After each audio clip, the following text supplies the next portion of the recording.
Ever wondered why a spinning bucket of water doesn't spill, even when upside down? It's not magic, it's circular motion.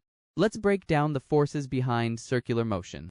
Circular motion refers to the movement of an object in a circular path.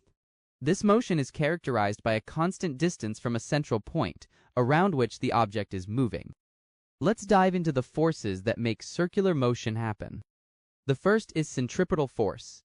Centripetal force is a force acting on an object in a circular motion that tends to pull it toward the center of a circular path. This force is necessary to keep the object in its circular path. The source of centripetal force includes tension in a string, gravitational pull, friction, or normal force. Here's a scientific fact. Without centripetal force, planets would not orbit, they'd shoot straight off into space. Challenge 1. Look around your room or outside your window and identify at least 2 real-life examples where something is in circular motion. Can you figure out what's providing the centripetal force in each? Write them down in the comments section below. Next up is inertia. Inertia is the property of an object to resist changes in its state of motion. In the context of circular motion, inertia tends to keep the object moving in a straight line, tangential to the circle due to its mass. As the centripetal force tends to pull the object toward the center, the inertia tends to keep the object moving in a straight line, tangential to the circle at each point. The net result is the object changing its direction at each point, hence move in a circular motion. Challenge 2. If centripetal force disappeared for a split second, what would happen to the object? Think about it, and test your idea with a spinning ball on a string if you can.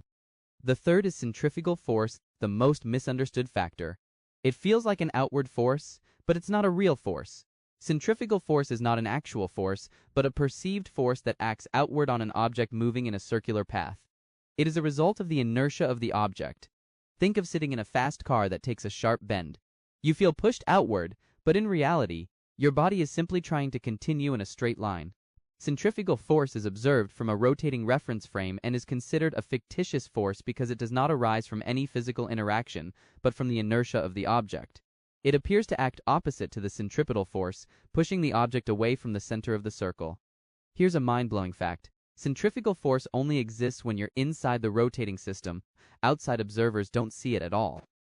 To recap, the centripetal force keeps an object moving in a circular path directed towards the center. Inertia tends to keep the object moving in a straight line due to its mass.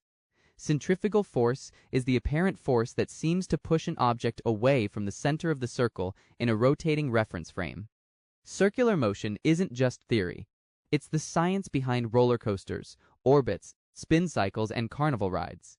When physics meets motion, magic happens. Now that you've mastered the forces behind circular motion, in our next video, we'll explore the force acting in a spring Hooke's law. Stay tuned, stay curious.